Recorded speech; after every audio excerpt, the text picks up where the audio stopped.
जय जगन्नाथ बंधुगण आज आमे जानिबा 2024 सेप्टेम्बर मासर मकर राशि मासिक राशिफल विषय रे।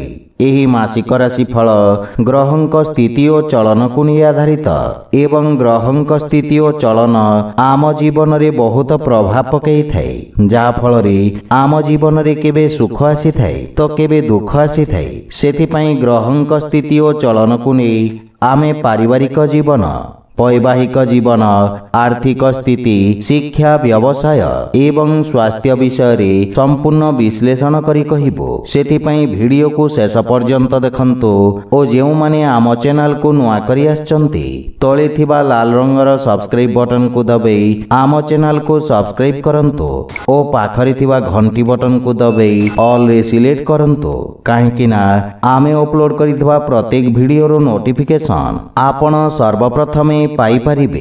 बंधुगण मकर राशि व्यक्तिंक पई 2024 सेप्टेम्बर मासटी उच्च नीचर स्थिति नेकी आसीब। विशेष करी स्वास्थ्य संबंधित समस्या आपनଙ୍କୁ हैरान करिब। क्यारियर तथा कार्यक्षेत्र दृष्टि मासटी मध्यम रूपरे फलदायक सिद्ध हेब। दशम भावर स्वामी शुक्र मासर प्रारंभ रे नवम भावरे केतुंक सहित विराजित रहिबे एवं तांक उपरे बृहस्पति और मंगलंक पूर्ण दृष्टि रहिब। जहा फल रे चाकरी क्षेत्र रे उच्च नीचर स्थिति सामना करिबाकु पड़िब एवं स्थानांतरण मध्य संभावना रहिछि। 18 सेप्टेम्बर को शुक्र आपणक दशम भाव को प्रवेश करिबे जहा फल रे चाकरी क्षेत्र रे प्रगति देखिबाकु मिलिब।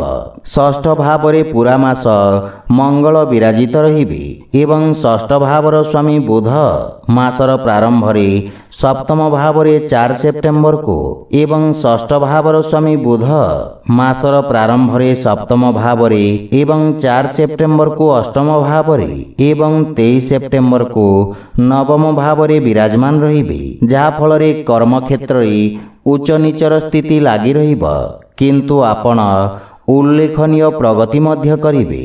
किंतु व्यवसाय क्षेत्र जड़ित व्यक्तिंक पई मासटी लाभदायक सिद्ध हेब। आपण व्यवसाय रे पूर्ण रूप से व्यस्त रहिबे। नाना स्रोतरु व्यावसायिक लाभर संभावना रहिछि। सेहिपरि आर्थिक स्थिति दृष्टि मासटी आपणक पई मध्यम धरणर रहिब। आय तुलन व्ययभार वृद्धि पाइब। सेथिपई धनर सदुपयोग करिबार प्रयास करंतु। बक्री शनि द्वितीय भाव रे स्वग्रही होई विराजित अछंती जे कि धन संचय करिबा पई प्रेरित करिवे। किंतु अन्य ग्रहंक प्रभाव कारणरू आपणक व्ययभार वृद्धि पाइब। एहा व्यतीत देवगुरु बृहस्पति पंचम भाव रे विराजित रही एकादश भाव को दृष्टि रखुछंती जहा फल रे आपणक आर्थिक स्थिति रे सुधार और प्रगति हेब एवं धन लाभर जोग उत्पन्न हेब। विशेष करी शिक्षा क्षेत्र जड़ित व्यक्ति को विशेष लाभ प्राप्ति हेब। सेहिपरि प्रेम और वैवाहिक जीवन दृष्टि मासटी अनुकूल रहिबार संभावना रहिछि। पंचम भावर स्वामी शुक्रंक नवम भाव रे उपस्थिति एवं पंचम भाव रे देवगुरु बृहस्पतिंक उपस्थिति और शुक्रंक उपरे दृष्टि प्रेम संबंध रे आपणଙ୍କୁ सफलता प्रदान करिब। परस्पर मध्यरे उत्तम सामंजस्य स्थापित हेबा सहित परस्परर भावना को सम्मान करिवे।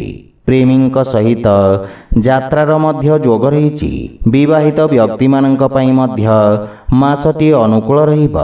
जीवन साथींक पक्षरु पूर्ण सहयोग मिलिबा सहित परस्पर मध्यरे उत्तम बुझाबणा रहिब।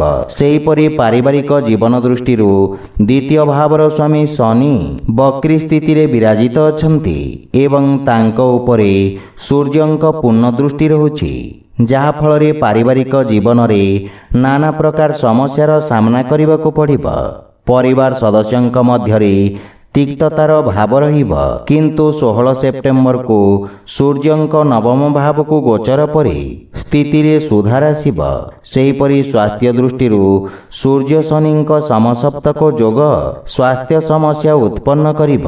आपणक रोग प्रतिरोधक क्षमता रे हानि घटिब तथा ज्वर और मुंडबिंधा भली समस्या आपणଙ୍କୁ हैरान करिब। सेथिपई स्वास्थ्य अवस्थार विषय ध्यान रखंतु। आपणଙ୍କ ପାଇଁ प्रतिकार है ଆପଣ ପ୍ରତ୍ୟହ ଶନି ଚାଳିଶାର ପାଠ କରନ୍ତୁ, ଶୁଭଫଳ ପାଇବେ। ତ ବନ୍ଧୁଗଣ, ଏହା ଥିଲା 2024 ସେପ୍ଟେମ୍ବର ମାସର ମକର ରାଶିର ମାସିକ ରାଶିଫଳ ବିଷୟରେ। ଯଦି ଭିଡ଼ିଓଟି ଆପଣମାନଙ୍କୁ ଭଲ ଲାଗିଥାଏ, ଲାଇକ୍ ସେୟାର ଓ କମେଣ୍ଟ କରି ଜଣାନ୍ତୁ ଏବଂ ଆମ ଚ୍ୟାନେଲକୁ ସବସ୍କ୍ରାଇବ୍ କରନ୍ତୁ। ଜୟ ଜଗନ୍ନାଥ।